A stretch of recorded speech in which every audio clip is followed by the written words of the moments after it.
Hi, everyone. I'm Hope Dector. I'm the creative director of the Barnard Center for Research on Women. I'm so happy to welcome everyone to tonight's workshop, Building Capacity for Mutual Aid Groups, No Masters, No Flakes. This workshop is the first in a series of 4 presented by Dean Spade and co-sponsored by BCRW, Fireweed Collective, and Survived and Punished New York, all addressing various issues and topics related to building capacity for mutual aid groups. More information about all 4 workshops are available on the event page linked below this video, and we hope that folks will join us for the additional sessions. I'll keep my remarks brief, but I want to offer a few notes on accessibility and gratitude. First, a land acknowledgement. Tonight's event is taking place online, but we are all physically located someplace, and we recognize that all land is Indigenous land. Barnard College is located on the traditional ancestral territories of Lenape people. In terms of accessibility, you can find a link to access live transcription for this event directly under the video on the BCRW event page or in the YouTube video description. Thank you to Lydia Perez from Total Caption for providing the live transcription.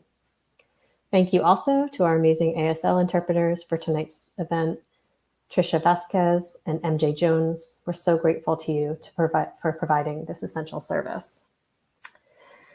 We are planning for tonight's workshop to take place for 90 minutes, ending around 8:30 Eastern Time. If you have a question for Dean, you can type it into the YouTube chat. We'll be collecting any questions from throughout the event there to send to Dean for the Q&A that will take place towards the end of the workshop. I also want to thank my coworkers at BCRW for making programs like tonight possible, including Elizabeth Castelli, Pam Phillips, Avi Cummings, and especially Sophie Kreitzberg, who's coordinating so much of the work that goes into these events behind the scenes, including managing the social media and communications during the event. And to BCRW student research assistant Nilo Cooper, who is working with Sophie behind the scenes tonight. Big thanks also to Fireweed Collective and Survived and Punished New York for co-sponsoring this workshop series. We're excited to be partnering with you and encourage everyone to check out their work via the links in the event description. I'm always so happy to introduce Dean Spade, who has been such an amazing longtime collaborative partner for me and has worked with BCRW to create videos and programming on mutual aid, prison abolition, queer liberation, disability justice, and transformative justice. Dean is the author of Mutual Aid, Building Solidarity During This Crisis and the Next, as well as Normal Life, Administrative Violence, Critical Trans Politics, and the Limits of the Law. Dean teaches at Seattle University School of Law and has been working in social movements to end prisons, borders, poverty, and war for over 2 decades. I'm so glad to be welcoming Dean to begin this workshop. Thanks so much to Hope and Sophie and the interpreters and everyone who's making this possible. I'm really excited about this experiment. Basically, I wanted to take a lot of the workshop content that I just tend to do with mutual aid groups, like one group at a time, and try to make it available to a lot of people to see if people would want to bring it back to their groups, use the same content to run their own little workshops, or otherwise somehow find any of it helpful. I feel like I want to say, this is just stuff I learned by trying things. It may or may not be useful to you. I hope you'll take what you like and leave the rest. And maybe we'll all, learn some things, including me, about what's useful or not useful in this. I am calling in from Duwamish land, Seattle, Washington, and really grateful to be here. So grateful for the ongoing collaborations with the Barnard Center for Research on Women, the Fireweed Collective, and Survived and Punished New York. Hope, would you please share my slides? Great. This slide is just a image that I found on the internet of a stencil that says solidarity, not charity. And I really like it, so I often throw it in. Okay, I want to share a few access notes. So I am using these slides, and I'm also going to be using interactive polls. And it's fine to not participate in them. If you just want to listen to this or just watch the interpreters, like whatever works for you, I will read what is on my slides out loud. So if it doesn't work for you to look at the screen, you could be hearing that. Or if it doesn't work for you to look at the slides, you could be seeing what the interpreters are interpreting from what I'm saying. And I will read selections from the polls. I won't read everything from the polls out loud because there's a lot of us. There'll be a couple times when I encourage people to write things in the YouTube chat. Sometimes I'll read things there for emphasis, but I can't probably read everything people write in the YouTube chat. I really encourage people to take breaks whenever you need to. This is being recorded, so you can come back to it later if it feels like that's useful. And this slideshow will be available later for anyone who wants to use it or look at it again. What I want to try to do in this time, although it's possible we won't make it through all of it, in which case I'll bring some of the content into the next workshop. But what I'm hoping to do is give some basic background assumptions that I bring to this work, to talk a little bit about why I think it's so important for us to make our mutual aid groups horizontal, like to make them flat, to have there be no boss, no executive director. Talk about a few common problems that a lot of groups run into and this question of what we want to cultivate instead. Talk a little bit about how all groups have a group culture or an organizational culture. Talk about capacity. This is like a really big thing people wrote in the registration questions that's facing your groups, like having too much work, feeling burned out, feeling like people are flaky so the work doesn't get done. I want to talk a little bit about perfectionism and procrastination, and then we'll have a Q&A period. And I've tried to make this as interactive as possible, given that it's being watched on YouTube. We're not actually in a webinar format together, using polls to try to, in the chat, to try to solicit your experiences. So we will be seeing how that goes. And I hope that we'll get to hear a lot from people about what they're learning and what problems they're running up against. So I want to shift to those polls. So Hope and Sophie, if you could move us to the polls, and we'll do the first one. I'm just using these as an opportunity to talk about who is here. So this is going to be like a word cloud. If you could go to menti.com and use the code that's at the top of this screen, which is 20545700. And once again, menti.com is spelled MENTI.com. And answer this question, and hopefully the results will appear before us, and we'll get to see some of what people who are attending this workshop do in their mutual aid groups. And I know that some people who registered are just thinking about starting a group or are not in a group yet. That's okay. If you have an idea of what you might be hoping to offer, tell us. Oh my God, this is so cool.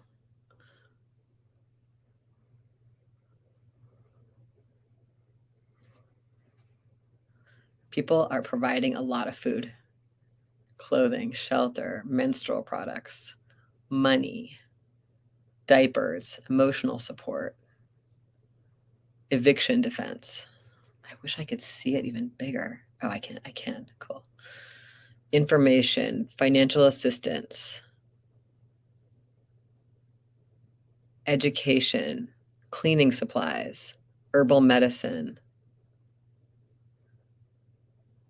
housing, hygiene, trash pickup,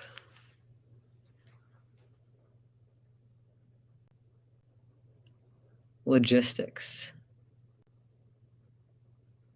fresh produce, connection, clothes, cash, disaster relief. This is so rad. Okay, I mean, there's so much that I can't even see it all, but maybe we can, after the workshop in our follow-up email, give you all like a high quality picture of this so that we can see the little tiny words. This is rad. There are a lot of us here, obviously.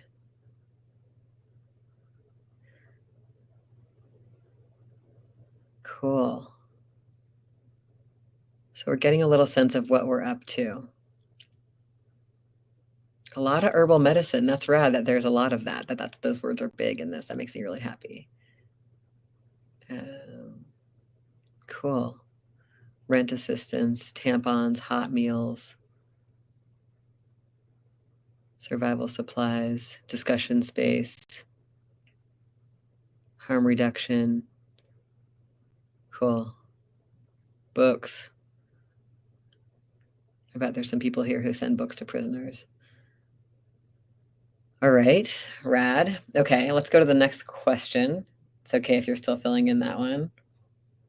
Is anyone in your group being paid to do the work? Let's just see how we divide up. So feel free to throw your answer in, seeing which kind of group, how many groups here have some kind of staffing or stipended position, how many groups have everyone's volunteer.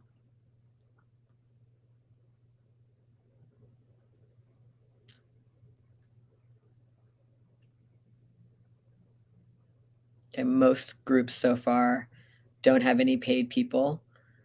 Some do. There is a whole world of special dynamics that can happen when some people are paid. Maybe that'll come up in the Q&A if people are having particular questions about that. But I'm kind of assuming in the workshop that a lot of groups have a lot of unpaid people or all unpaid people.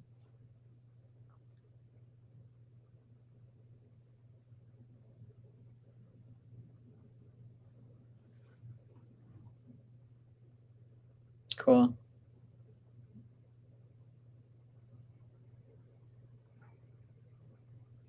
It's still bumping up. It's fun to watch the results come in.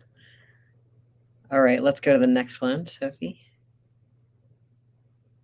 How long has your group existed? More than 5 years, more than 2 years, more than 1 year, more than 6 months, more than 1 month? I'm trying to get a sense of how old and young these groups are.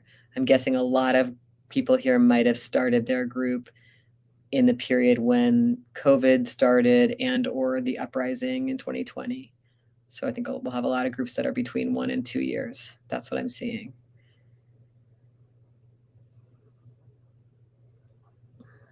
We got some people who've been in their groups for a long time, though, here for more than 5 years. So it would be useful to get some of their wisdom, things they've tried.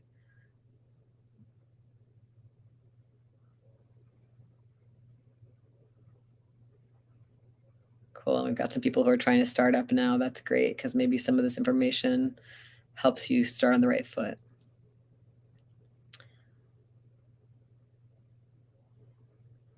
Cool. All right, let's try the next slide, Sophie.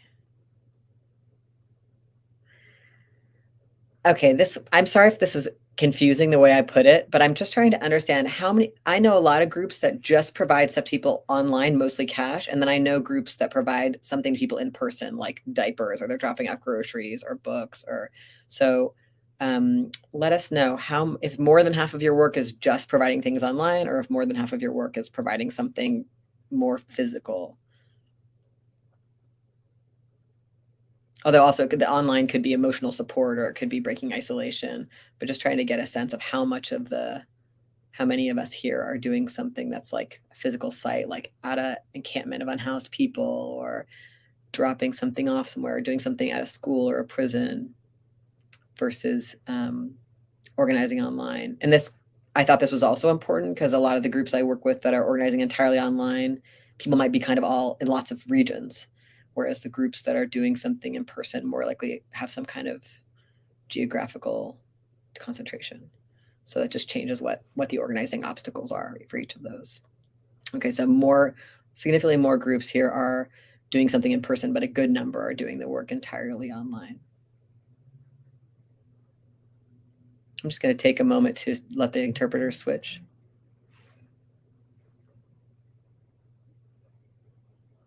Thanks, great. All right, let's bring the next slide. What's the biggest problem facing your group? I heard a lot of answers to this in the registration questions, but I thought it would be interesting if we also made a word cloud about it.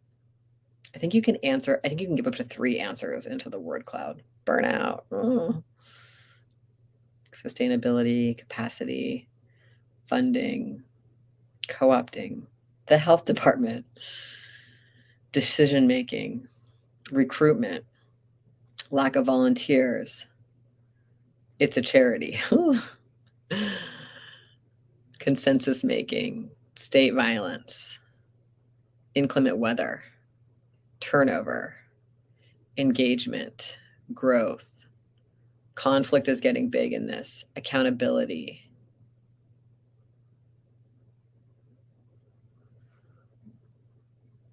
Procrastination.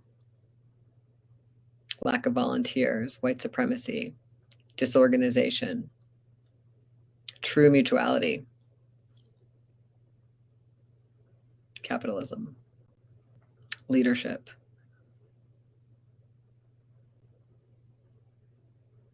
Time. Money. Communication. Yeah.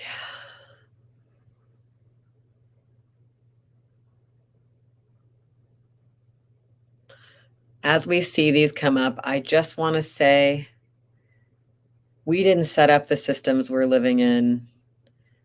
It's really hard to do this work. It's really beautiful to do it. We're doing it imperfectly because it needs to get done.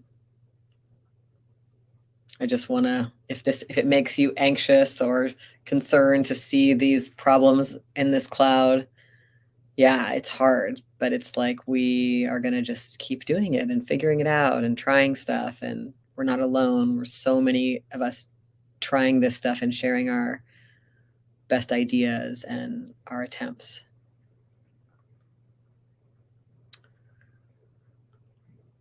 I think that's all of my first intro questions. Sophie, am I right about that? Is that all of my first intro questions that I had as polls? Yeah, cool. Okay, great. All right. I love seeing those polls, and we'll put those in that follow-up email so you'll be able to see them. Hope, will you bring back up the slides and go to the and yeah, that would be great. Okay, so I want to share a few of my background assumptions, which I hope lets you know kind of where I stand on a few things. Happy to answer questions about these at the end. I just think they kind of sometimes are clarifying for people about where I'm coming from. And if you don't share them, that's fine. But just so you know why I'm talking about things I'm talking about.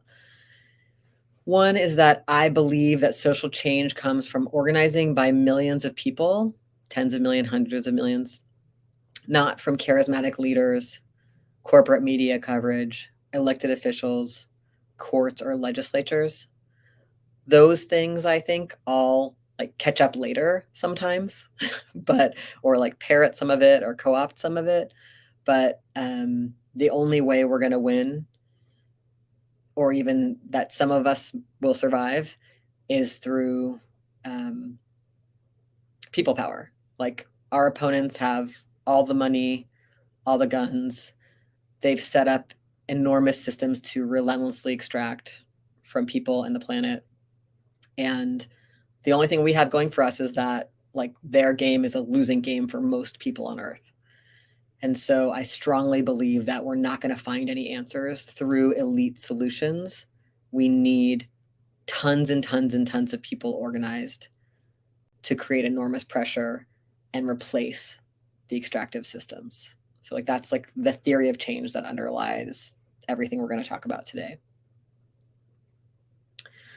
I also believe that local, networked, autonomous projects grounded in local knowledges are better at responding to crisis and disaster and building methods of collective self-determination than big centralized organizations.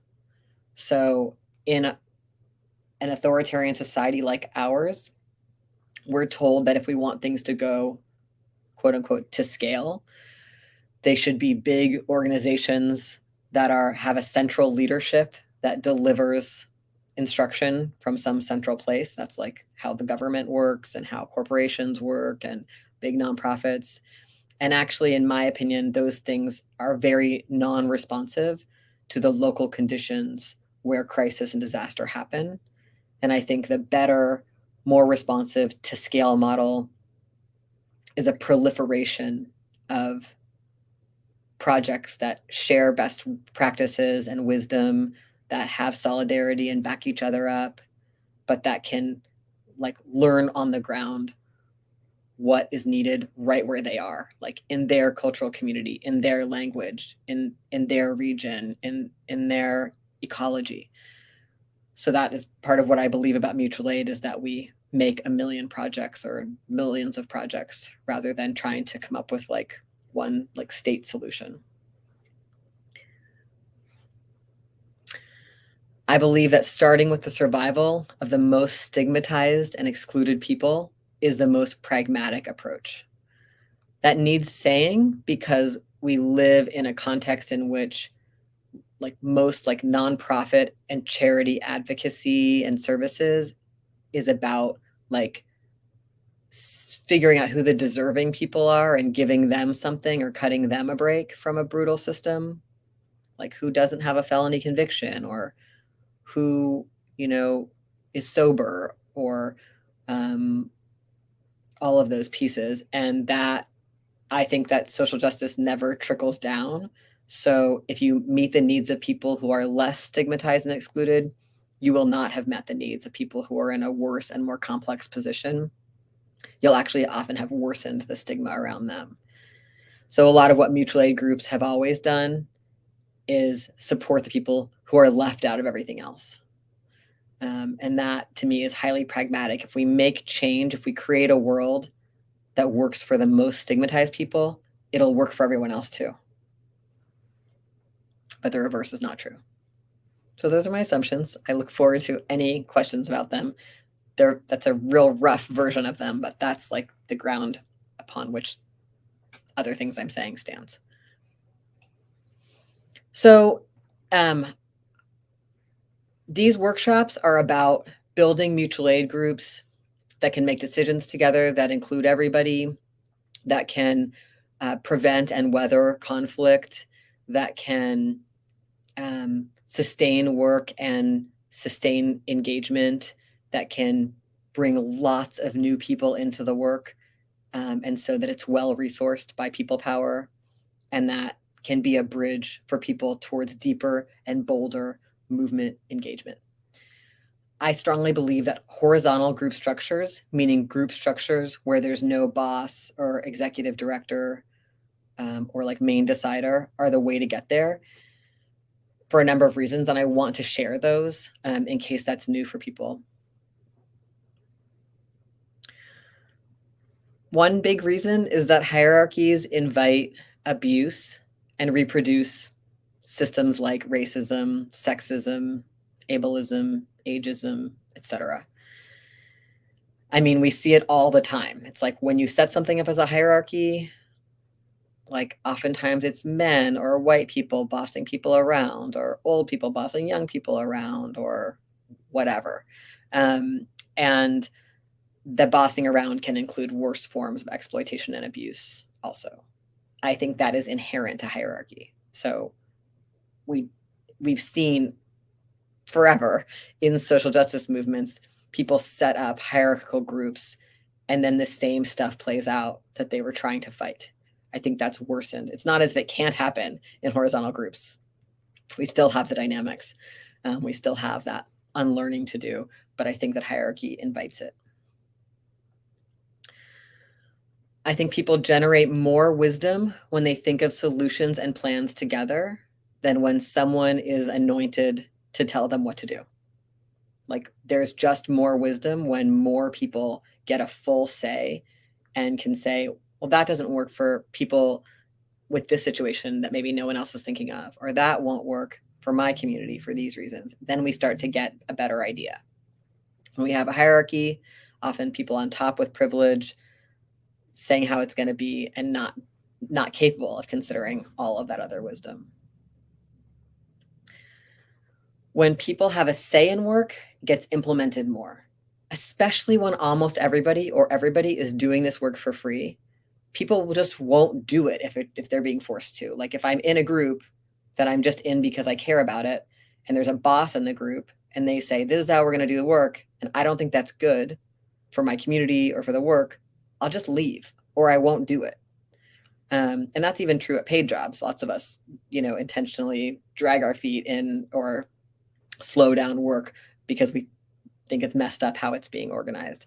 So when people actually have a say in how work happens, they stay in it in a different way and implement it.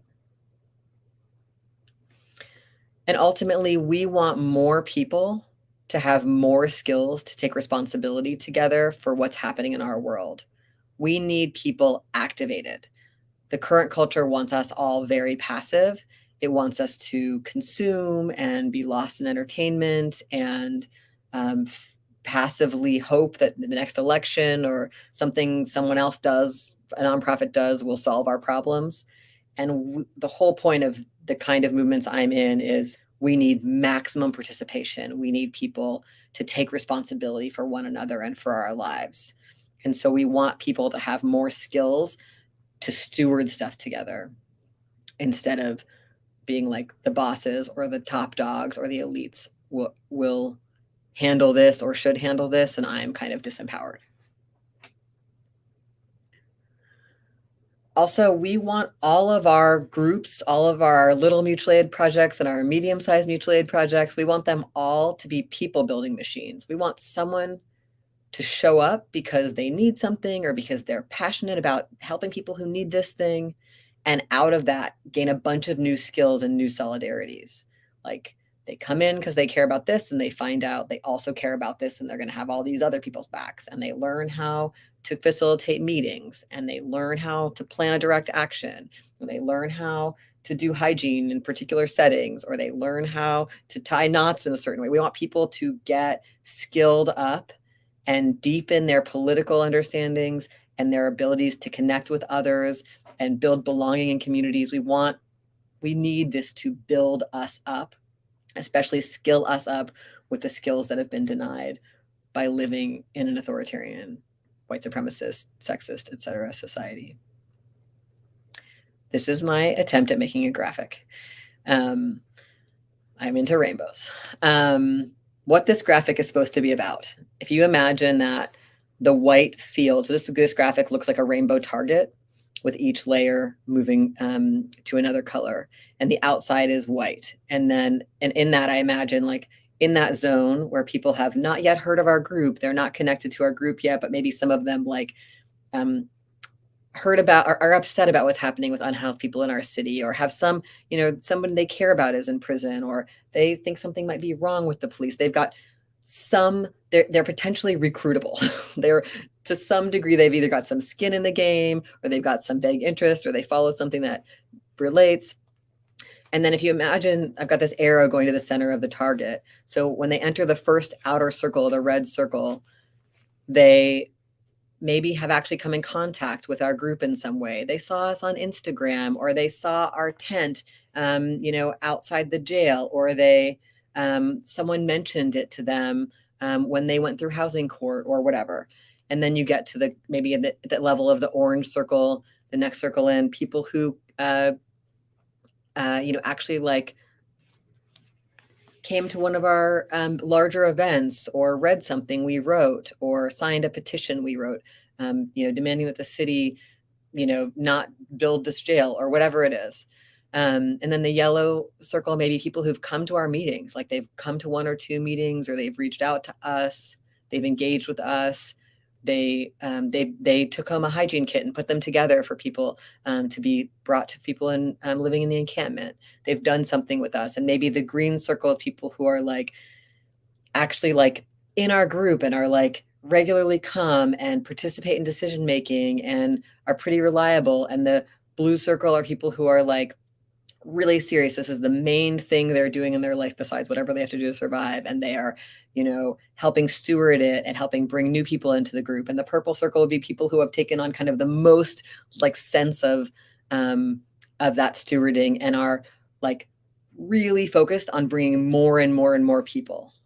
So this image to me is about like what we're trying to do in our mutual aid groups. We're trying to bring people deeper into our groups and deeper into social movement and mobilization.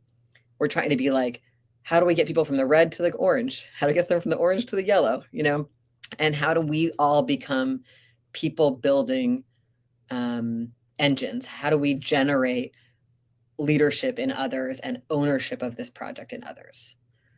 Horizontal organizations, I think, like, are this type of, you know, machine, or this, maybe that's not, maybe I should be using a more organic metaphor, but, you know, are this type of operation, this type of function. I don't know if this graphic is useful for people, but I enjoyed making it. So there's some common problems in social justice groups that I just want to name that may be familiar to you, and soon we'll get back to some of the more skillsy things in this workshop. This is just the kind of background stuff. One really big common problem in social justice groups, in groups with unpaid people, in groups with staff and nonprofits, all kinds, is a lot of groups that just really lack transparency. There's a lot of secrecy, there's hierarchy, there's lack of clarity. We don't know how this decision was made. We don't know, nobody knows where the money's going. We don't know how much that person gets paid.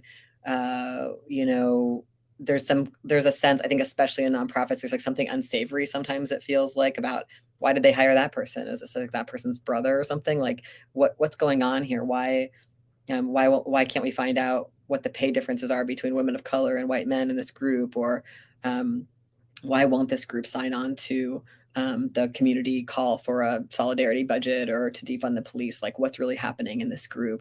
Whose pocket are they in? You know, and even just really common lack of clarity, even in a lot of small mutual aid groups. So these are just like a common problem that comes up that we want to cultivate something different.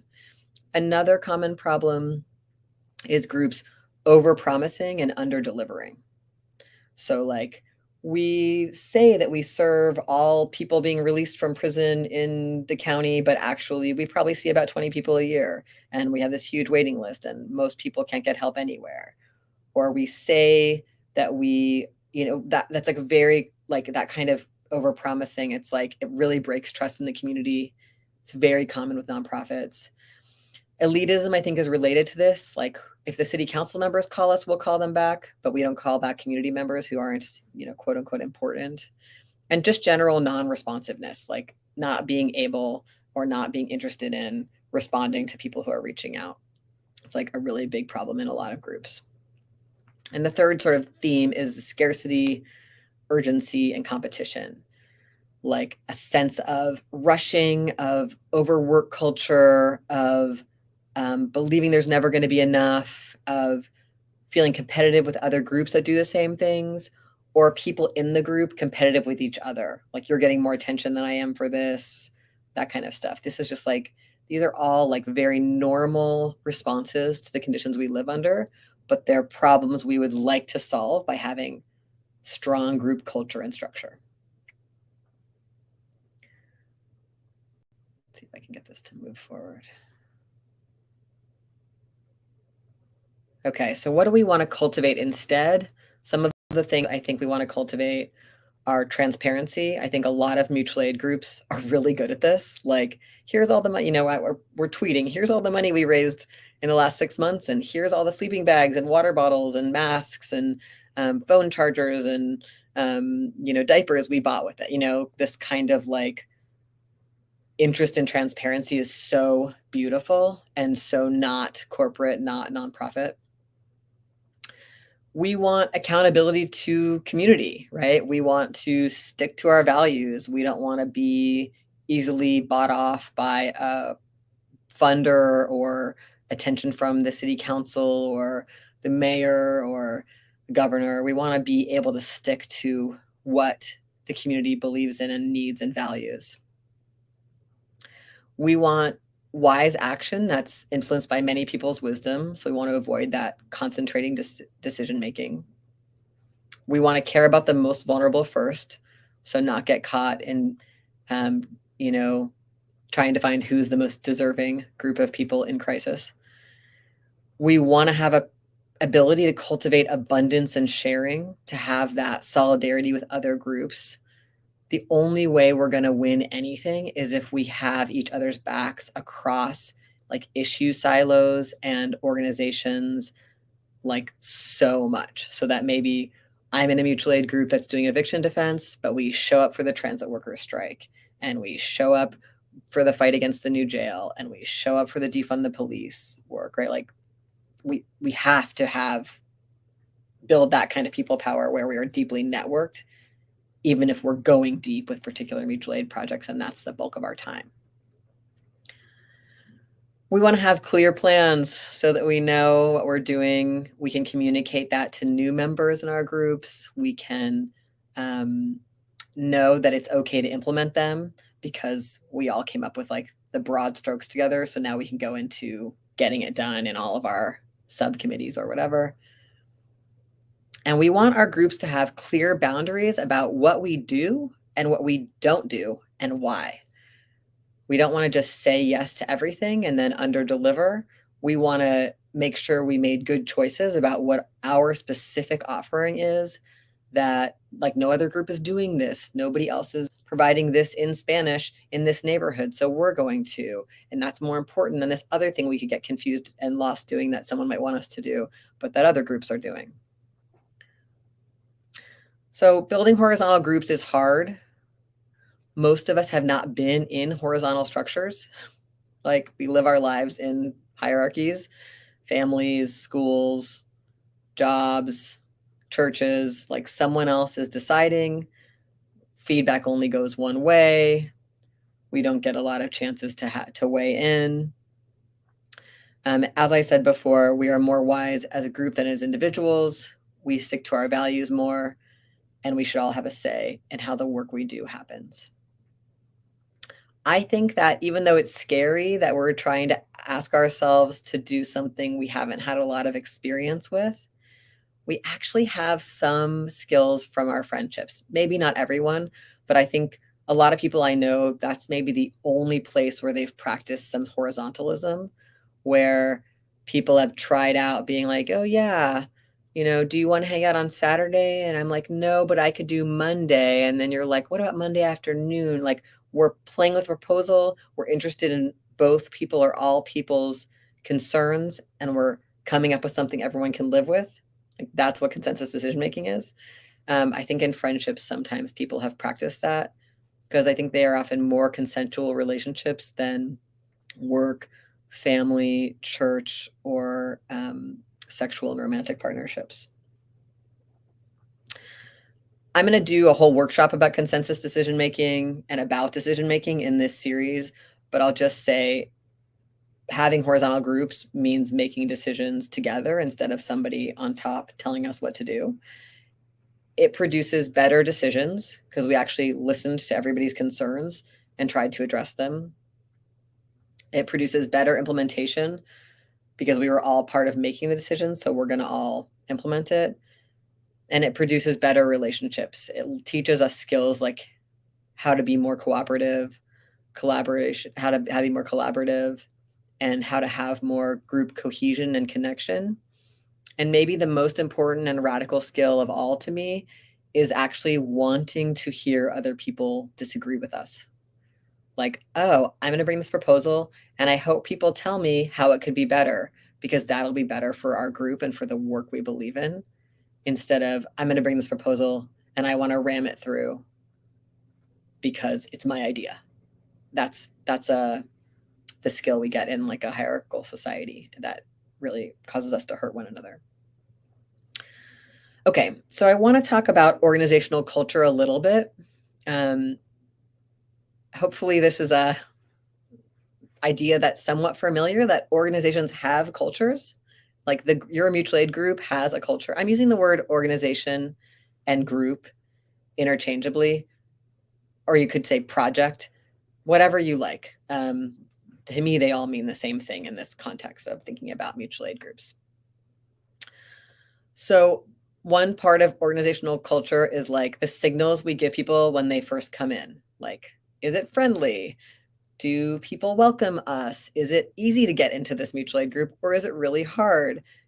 Is there an orientation for new people? Are people talking in a bunch of acronyms and I have no idea what they're talking about? Is there an information being given to me about the group history sufficiently that I understand why we're doing what we're doing? Part of organizational culture is just how it feels here.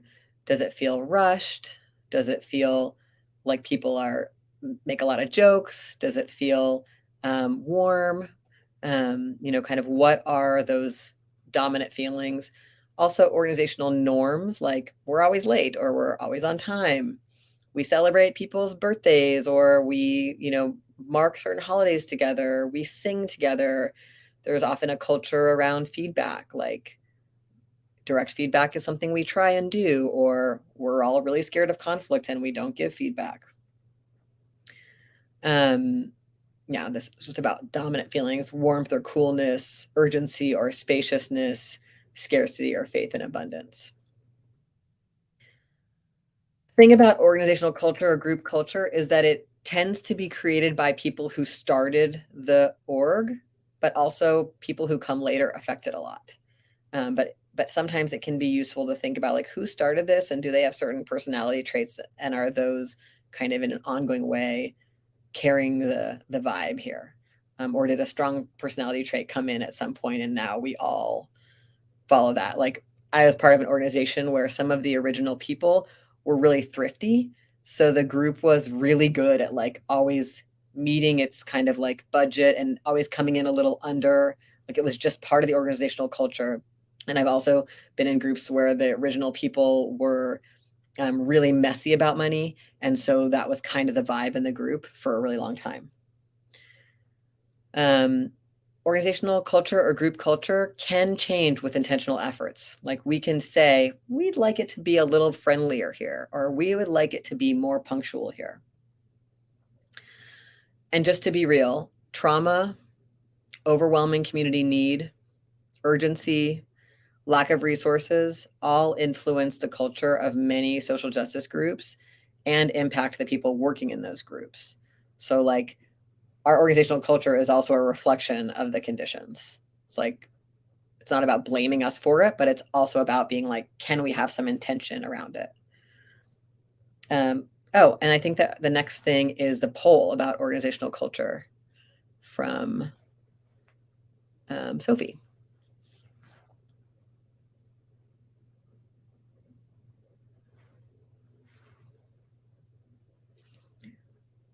Oh, people have already been answering it. Great. What is one strength you experienced in an organizational culture you've been part of? Solidarity, community, caring, non-hierarchy, flexibility, co-creation, friendship, authenticity, big hearts, collaboration, joy, friendship, support, love, fun, kindness, respect, forgiveness. That's rad. Listening, openness, creativity, compassion, consensus, transparency, patience, welcoming, humor. Oh, we need it. Skill sharing, vulnerability, enthusiasm. Oh, that's so great. Grace, empathy,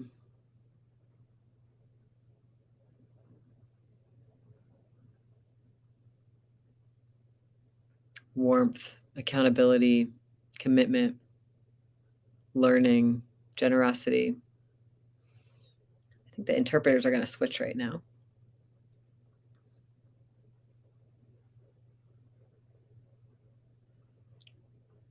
I want to apologize that when I'm looking at my slides, I don't see that note. So I'm always going to miss those interpreter switches when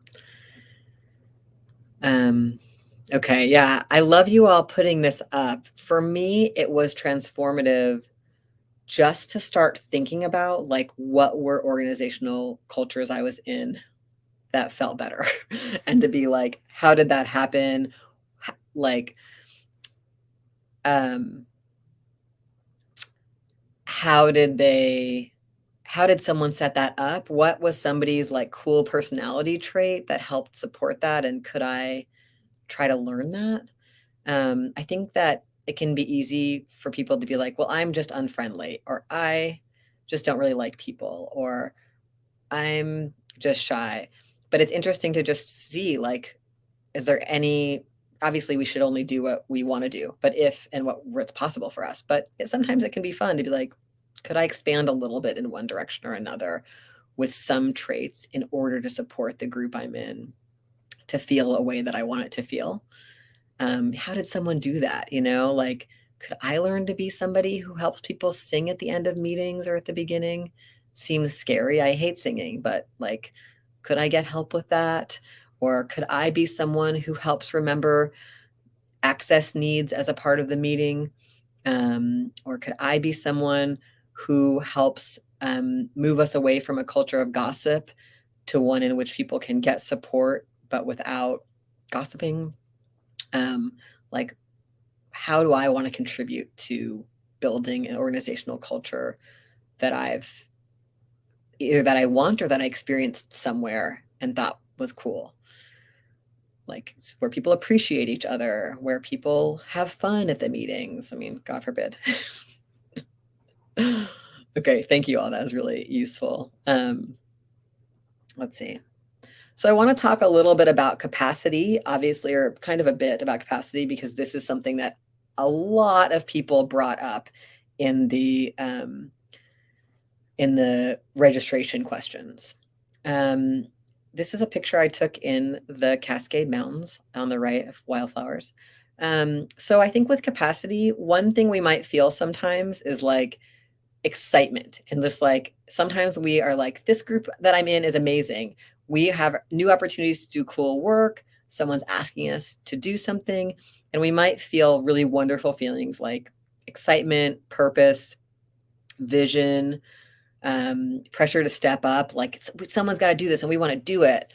Oh, some of those are like, okay, these are a mixed bag. We also might feel overwhelmed, fear of failure. Let's see what's on my next slide, because clearly something went awry. I was trying to imagine. Yeah, interesting.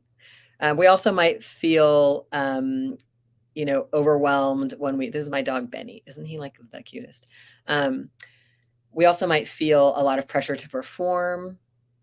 A lot of us might feel imposter syndrome or self-doubt, like, can I do this? Can we do this? Are we just a bunch of fakers? Is everyone going to find out that we're not good at this? It's the moment where we are talking about capacity in our group, or when there's discussions about whether or not to take on new work, can have this mix of like what we might consider like delightful feelings like excitement and inspiration, but also feelings like I'm already overwhelmed or fear. And I just want to normalize that.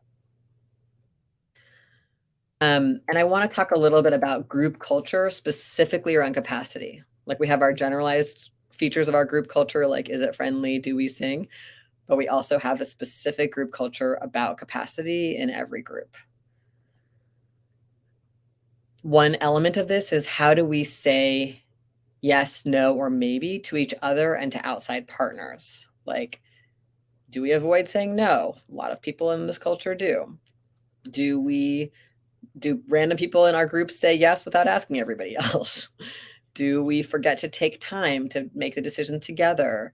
Or are there some people in this group who kind of have an automatic no setting, which can be just something we live with inside, and other people have an automatic yes, and those people are like coming to conflict, and how do we get to a place where we can make the decision in a principled way that's based in like a sober assessment of our capacity instead of people's autopilots?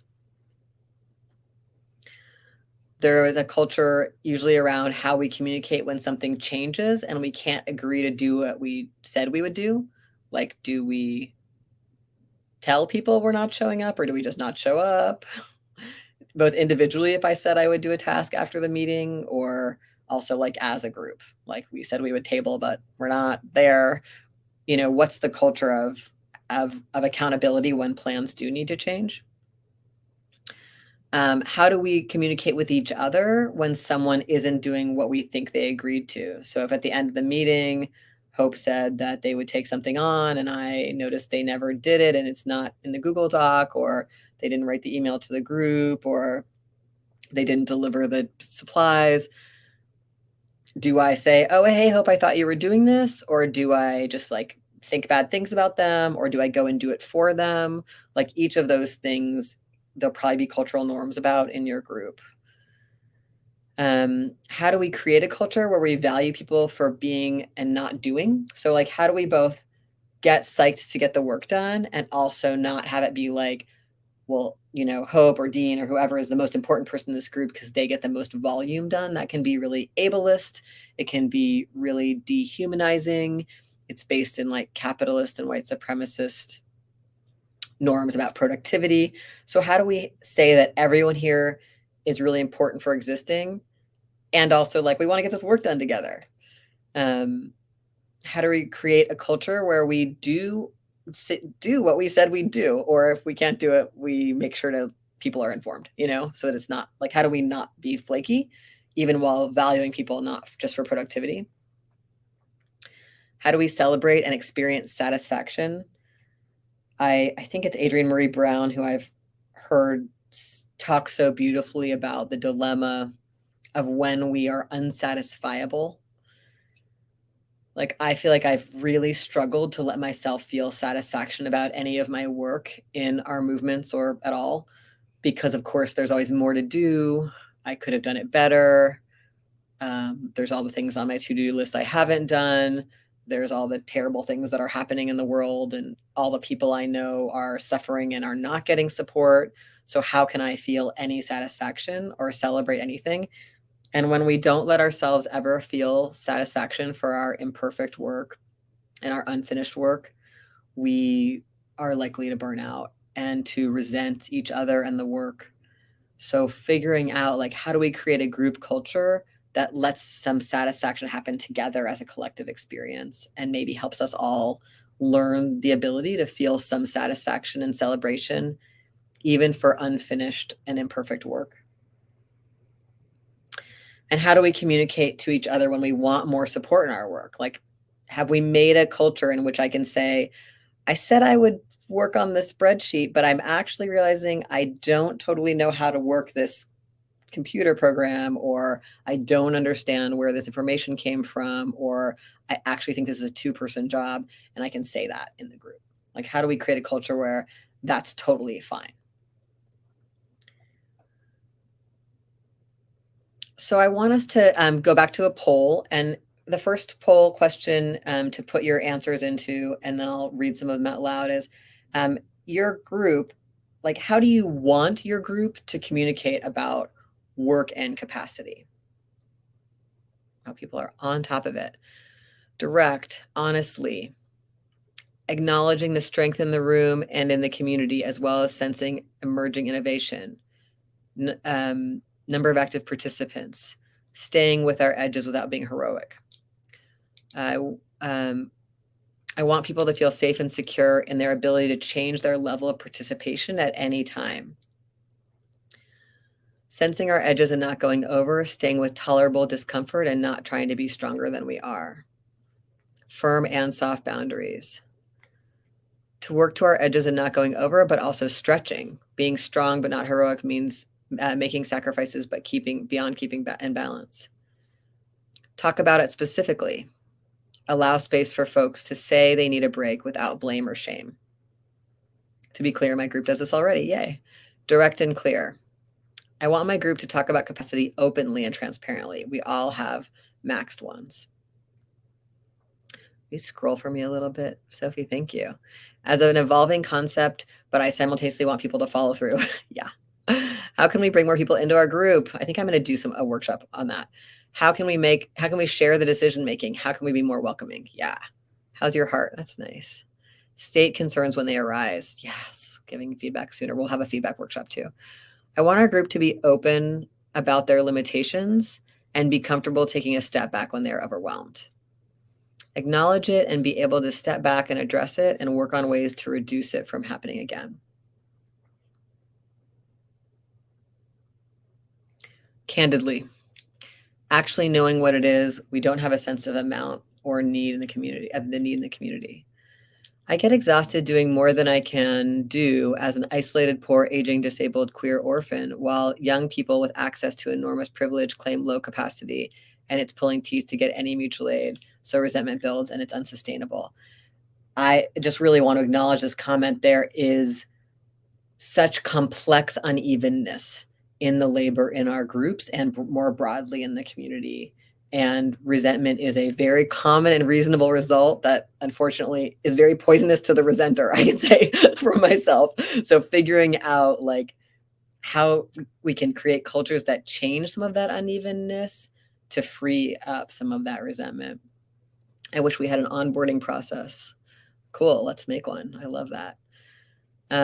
As honestly as possible with compassion and frequently. I want members to be honest about their individual capacity. In some groups, people take on a lot of stuff and then don't do it. In some groups, people are afraid to take things on, I've noticed, who could actually try taking some stuff on. So it's like a fascinating thing, like what's the culture of your group right now? Vulnerability and honesty. I want to be fearless. I want them to be fearless, to share and be vulnerable. But the regional culture is all about passivity and not rocking the boat. I live in the Pacific Northwest, trust me. This pervades even resistant spaces. Holding themselves accountable. Someone says talking about it more slowly. Cool. Reassurance in the moment. Solutions, not complaints. Yeah, if we're starting to be really bitter about everybody who's like not following through, it's like how to be more active. Like how can we create a group where people want to follow through and are skilled to follow through instead of just like hating on them? It's like just doesn't get us very far. And probably there's some good reason people are doing it. Like we have to just like come from a place of love and wanting to solve if possible. I wish we had willing to have facilitation, consensus, and conflict resolution training. Yeah, we should do some stuff about facilitation in this workshop series.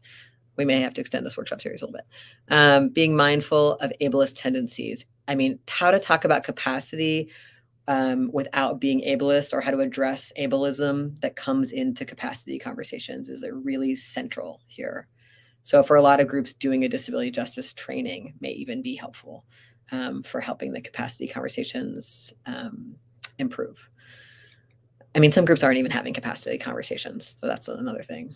Someone wants this conversation to be done collectively, direct, using transformative justice, short and sweet, be direct, with compassion and honesty, openly and honestly.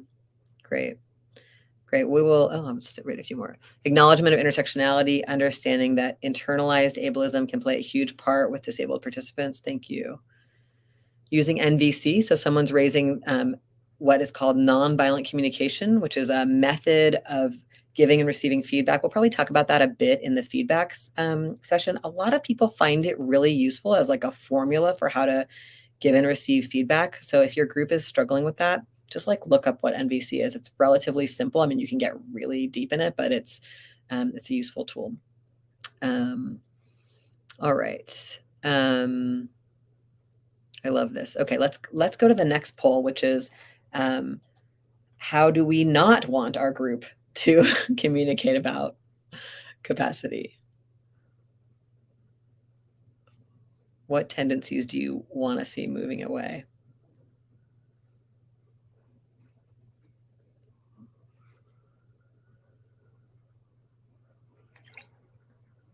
Shaming. Yes, nobody ever learned by shaming. Nobody ever healed by shaming. Trying to move away from being fearful. Stop valorizing overworking yourself. That's really hard. People will be in like a competition. Like I had an all-nighter and I have 17,000 emails and it's not a good competition. Stop overpromising. Stop doing it last minute. Stop being judgmental. Try not to have resentment. Stop avoiding the discussion. Not yelling. Stop having silence or a lack of response. Trying not to have the conversation be centering irritation. Stop apologizing for our capacity.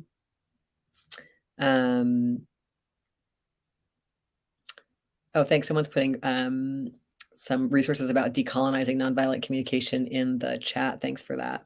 Really useful.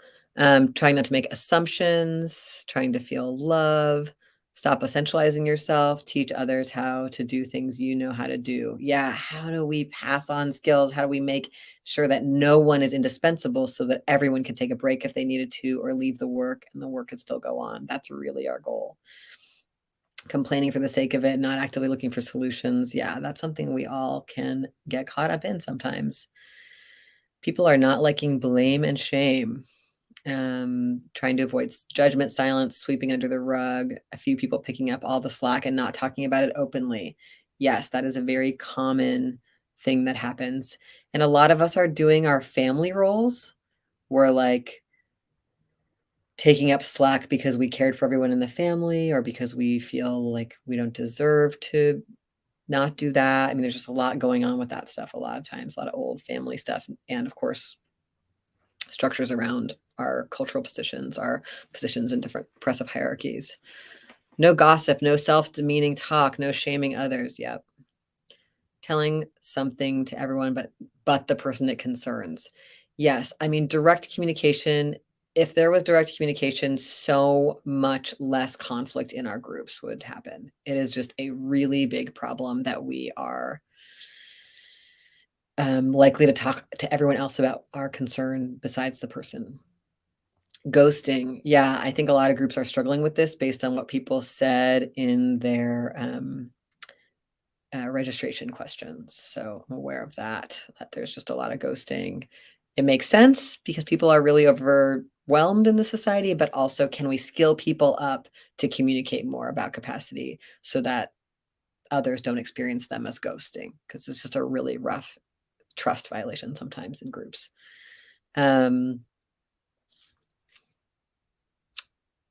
Yeah, Hillary, I would love to talk more about the family role stuff. It's a lot of what my current writing is about. Some point maybe we'll do that more too. Great. Let's close this slide. There's so much here, but I think we're getting a sense of it. Part of the reason I wanted us to see each other's answers is because we are likely to be in our group trying to have this same conversation. Like I'm recommending that you all have a workshop in your group where you say, how do we currently talk about capacity? How would we like to? And then people can also have different interests, like in the same way that people have different, like, I like to receive feedback this way and someone else likes to receive feedback that way. And then we can like have multiple ways we do it, or we can do it differently with different projects or different people. Like ideally, we really want to like have this be a generative conversation in our groups. Like I'm trying to model in these workshops that you could do a similar conversation in your group. Hope, can you bring up the slides again for me, please?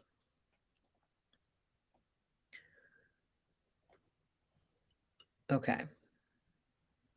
I want to talk a little bit, the capacity piece also relates a lot to internalized cultural messages that I am concerned about, that I think relate to just like how we work. We live in a society in which work is valorized and it's coerced. You must work or die in capitalism, right? It's this idea that, I mean, except for the few very rich people. And so we feel a lot of resentment towards work. We feel a lot of avoidance about work. We're forced to work when we really shouldn't be for our well-being. We're forced to do work that hurts our bodies and minds and spirits. Like it's dicey, sticky, messy, emotional and psychic territory. And so we all have a bunch of really toxic messages in ourselves that can make the capacity conversation very complex. So one of the questions that we need to think about is like, how do we value ourselves for being, not doing? I will just say this has been very hard for me. And I think a lot of other people raised in alcoholic families, raised in chaos, raised in different kinds of abuse, just like one of the messages we get is I'm going to do my way out of this, or everything was my fault. And if I had just done something right, I could have controlled this. So we become overdoers. We either take care of everybody or we bottom line everything. Sometimes we're very controlling and dominating with that. Sometimes we're more subterranean, but that fundamental belief that like my value comes from what I can do and my safety comes from what I can do and my belonging comes from it can definitely take the joy out of much beautiful social movement work, and it can also make us like act really weird and sideways towards others, and it can make us have a hard time accurately knowing our capacity or sharing that with others. How do we find ways to feel acknowledged, recognized, and valued that isn't based on achievement and external approval? So this is really deep for us. Like, can I know that I deserve to exist and feel my worth, not just based on what I can get other people to think about me or say about me? Which doesn't mean I'm doing it in isolation from that. We all get our sense of selves in various ways through collective experiences. We are, social animals. It's not irrelevant, but there's something different than getting all my well-being through what others think of me. What comes up that drives us to overcommit? Why do some of us keep volunteering for more tasks in a meeting that we know we can't do, or that we know we can't do and be well or get the rest we need or whatever? What does procrastination feel like? What drives it in us? Why do I keep putting off the task that I said I would do and that I know needs doing and perhaps even like really believe in? Like what's happening inside me? And what does overwork feel like? Am I numbing with overwork? Am I self-harming with overwork? Am I competing? Like, what's going on in there? Like, this list is just about becoming curious about things that might be on autopilot for us. Um, I think I've said this publicly elsewhere, but I have found the literature of the 12-step program, Workaholics Anonymous, to be useful. There are a lot of limits to 12-step programs, and it doesn't work for a lot of people. Totally fine. There's a lot of ideas in that program that I think are individualizing when really we could blame systems. But nonetheless, I've found very pragmatic inquiries that have helped me unpack some of my harmful habits around work that include ways that my imbalances around work have affected others and groups and myself.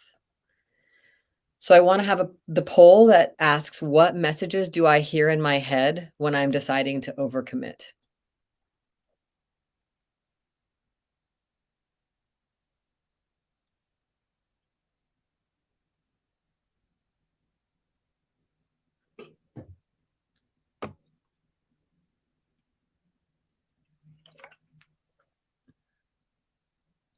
Did I not make this poll? I think I did, but maybe I didn't. Would you make it for us, Sophie? Sorry.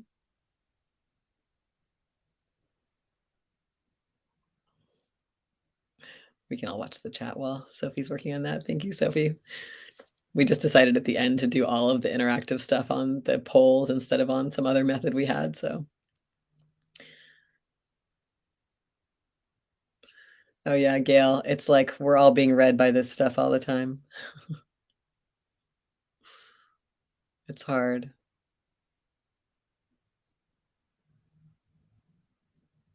And if people wanna put things in the chat about you, why you overcommit,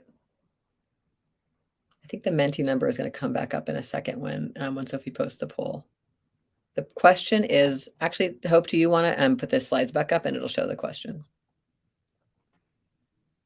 What messages do I hear in my head when I'm deciding to overcommit?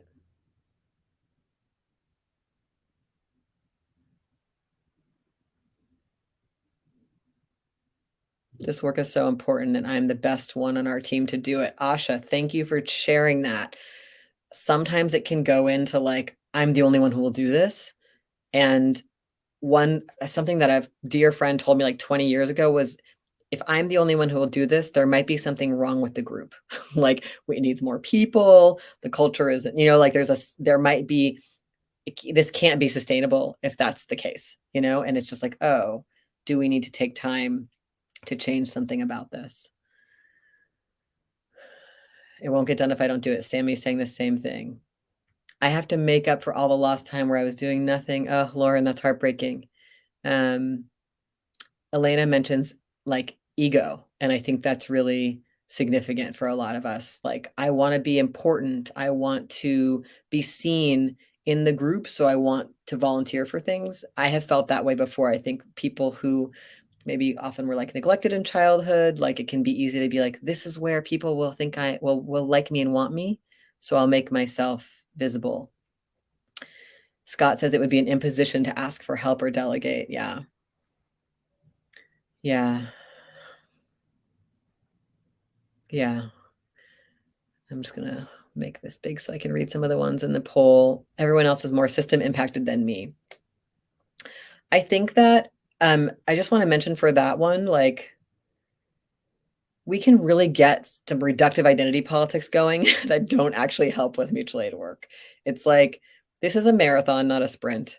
And so if we relentlessly are like, I'm going to figure out whatever privilege analysis I have to mean that I must do this or that, we're probably not going to actually make the long-term contributions that we need to make. And so when we find ourselves, and often I also think for me, sometimes that privilege analysis is just a justification for some weird emotional baggage from my family. You know what I mean? So it's like, can I let the privilege analysis come up? It's probably got truth in it, but also like, am I doing anything weird ego? Am I doing anything weird self-hating? Like, can I have more complexity to it? Yeah, and then this piece, someone writes, it's important that it be a Black person there and every other BIPOC person is over capacity. So then also feeling forced into positions because we're in a not privileged position, or because we have an identity that's got a certain relationship to our group's work. And that can make it really hard to run the marathon also, because there may consistently not be enough people with particular identity in the group doing the work, or people may be really overtaxed to have a lot of those experiences. Let's see, will you scroll a little bit for me, Sophie? Yeah. I'll feel guilty. I have so much privilege. I need to use it for good. People will like me more. I hope this makes people like or respect me. No one else is doing it. Yeah, perfectionism. Yep. I'm lazy if I don't use all my time and energy. Yeah. Part of the reason I wanted us to look at these together is I hope it's normalizing for people. You're not the only one thinking this stuff. Like these are deep, big cultural scripts. They have different nuances for people in different kinds of gender, race, class, ability, positions, but it's a lot of nonsense from capitalism and white supremacy and patriarchy that is coming through our heads, that is not letting us have sober discernment about how to be principled about what to take on and not take on, and how to have like long perspective on it. So I just wanted people to see each other's like, oh yeah, I think that too. Oh, that goes through my head too. Oh, that goes through my head too. We're not bad for having these thoughts, and it may be limiting. Okay, I'm realizing that we are really close to like the final 15 minutes. And so I'm gonna just glance at my slides and see what we didn't get to. We didn't get to a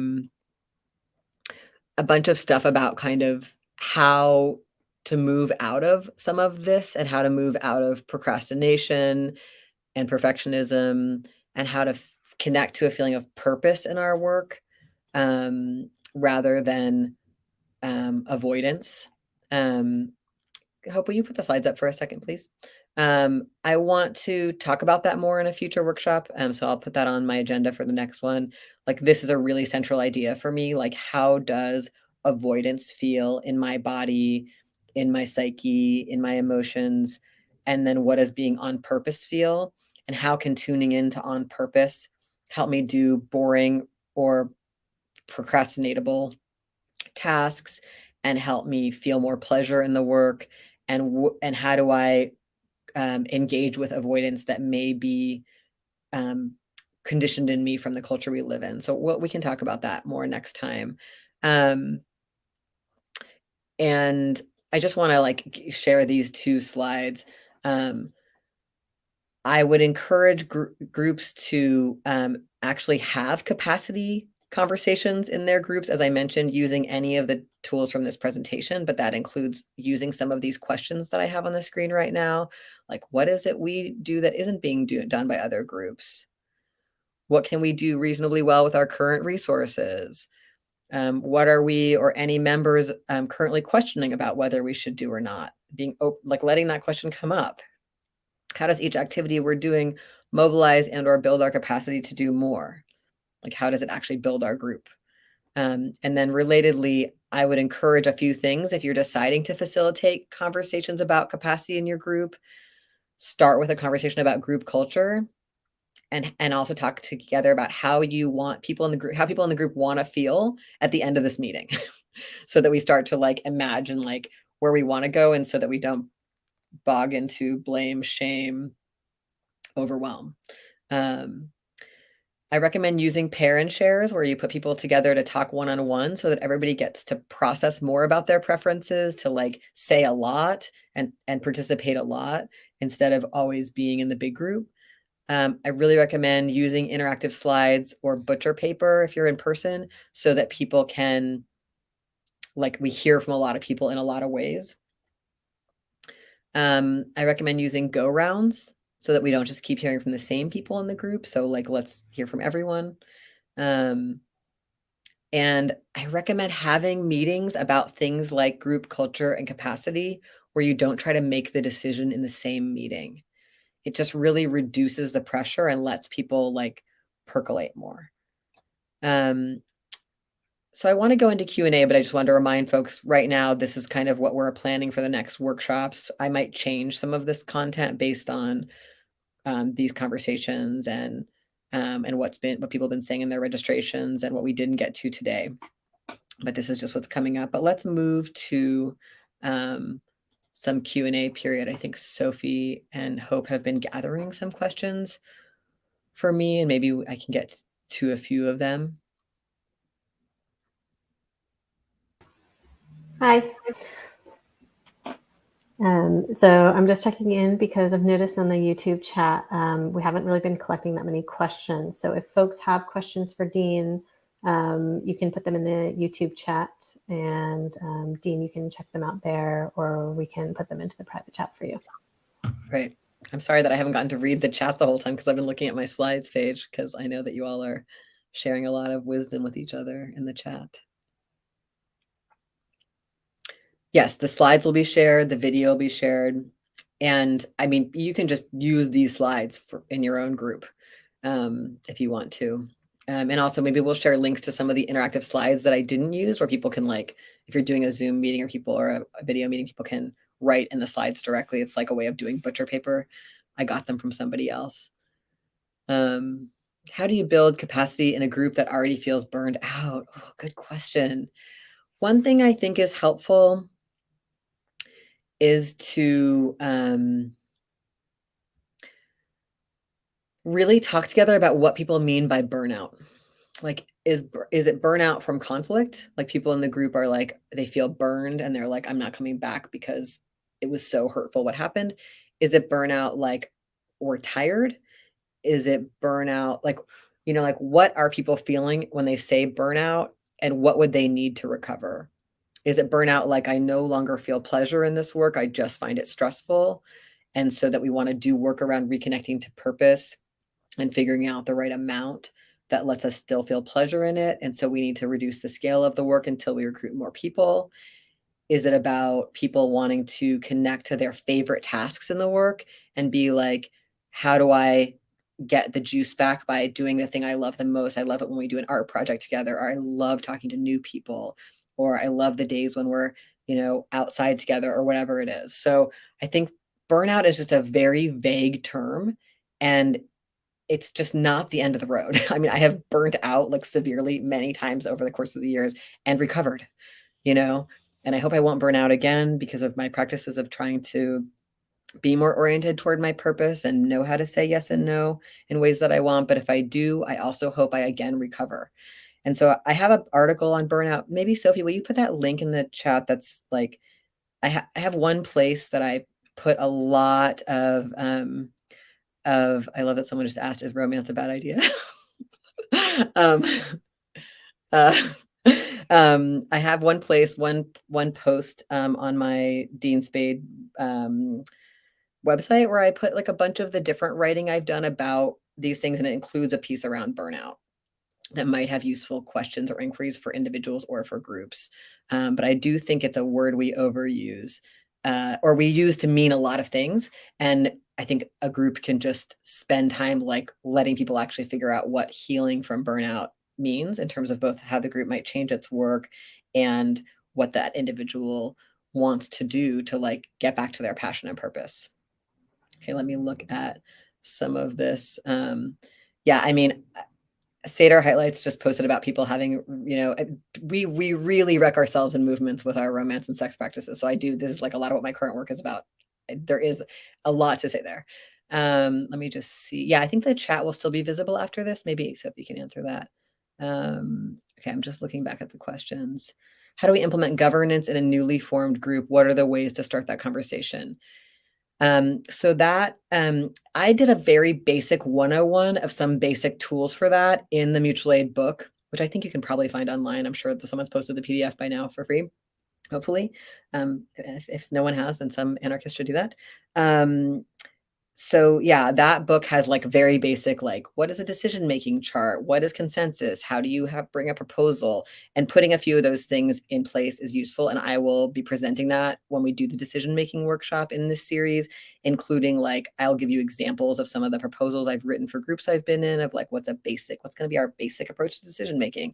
And so all that stuff is stuff people can copy and use whatever they like. And so yeah, that workshop might be useful, or that section of the book. And also things inside that link that that Barnard just posted. Okay, let me just look at a few other things here. Would love a section on creating culture and conditions around accountability. Yes, people in our group are scared of causing harm to the point of inaction. The session that we're going to have about abolitionist principles is kind of about that stuff, so it might be useful for you. And in that session, I'll share a bunch of newer resources that have come out about conflict, preventing and addressing conflict when it comes up in groups and between people that I think are helpful. So I recommend that one. What do we do when the work of our mutual aid group is by nature exhausting and draining? Yeah, I mean, I have been thinking a lot about this because of groups that I work with all over that are trying to fight or like respond to sweeps of encampments of unhoused people. And it is like brutal work. Like it is just like, what the police are doing is genocidal, and what it takes to pack someone up and to try to reduce the harm of this police attack eviction on people week after week. That's just one example of work I see people really, really getting exhausted by doing. I think one thing is we just need so many more people doing the work. So how can we create groups that are really good at bringing in new people? And we'll spend some time in one of these workshops talking about that. And the other thing is like exhaustion.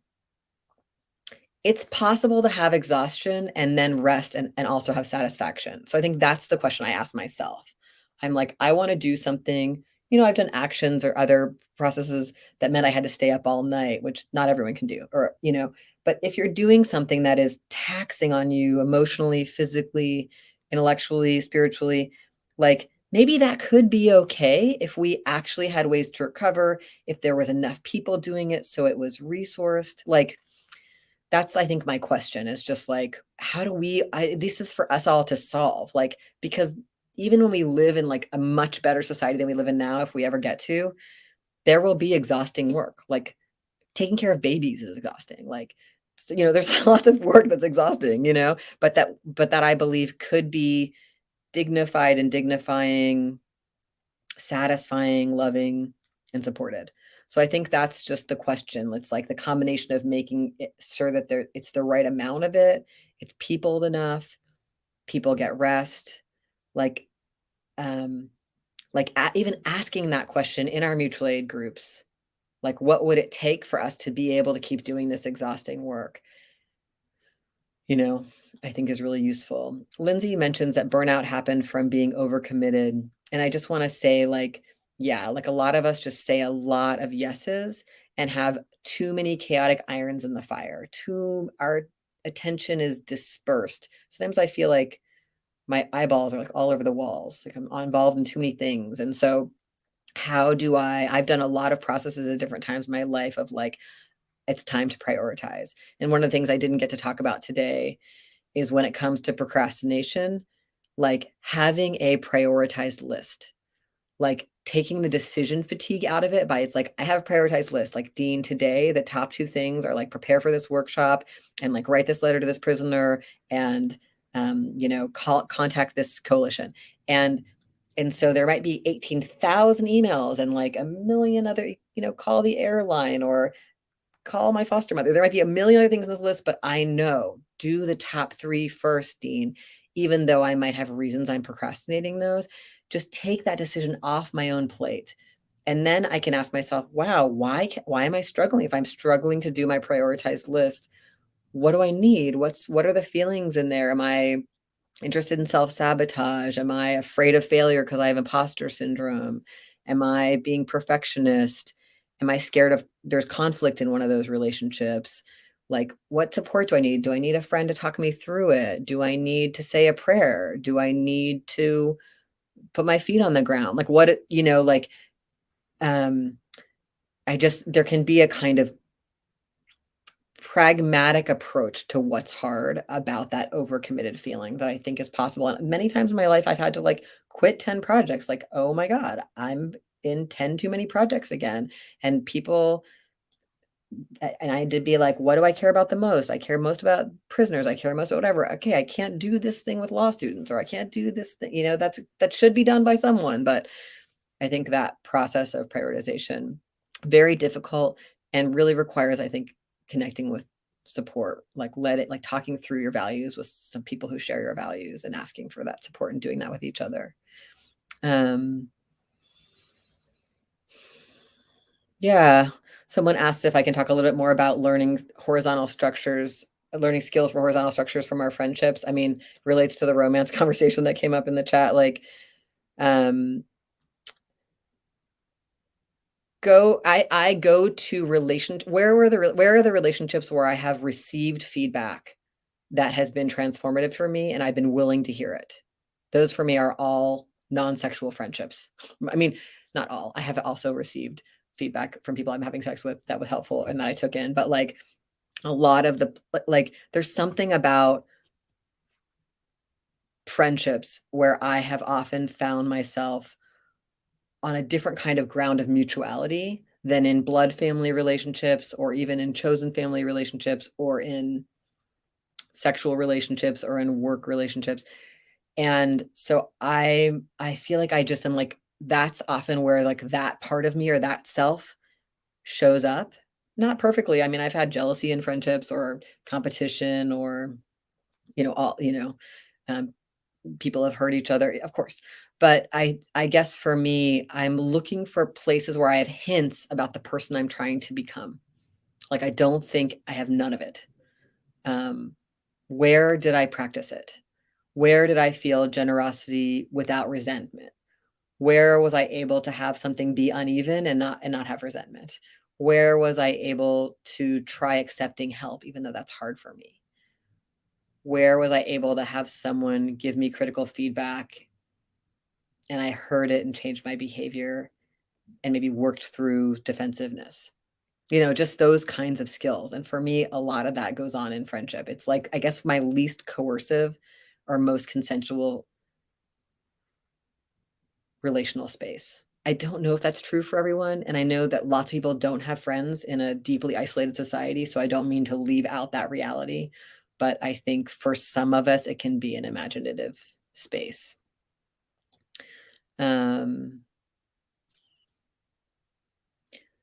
Yeah, someone's just mentioning doubt and anxiety, and I just want to say, like, these are the conditions. I see hope appearing, so I think it means it's time to wrap up. I'm gonna Yeah, it's a wrap up time. So so much for being here and participating so vigorously in the chat and the polls. So it's really fun for me, and I'm looking forward to the next one. okay, and I just want to finish up and just say thank you to Dean for doing this workshop and organizing these 4 workshops with us. We're so excited to be doing these, and it's been great to see everyone's responses in the chat. We welcome feedback. We'd love to hear what you thought of this workshop as we shape the next 3 in the series. So Sophie, if you could just add BCRW's email address into the YouTube chat, that would be great. And you can always contact us there. And yeah, we're looking forward to the next few workshops, and we hope you can join us. Thank you, Dean. Thank you, interpreters.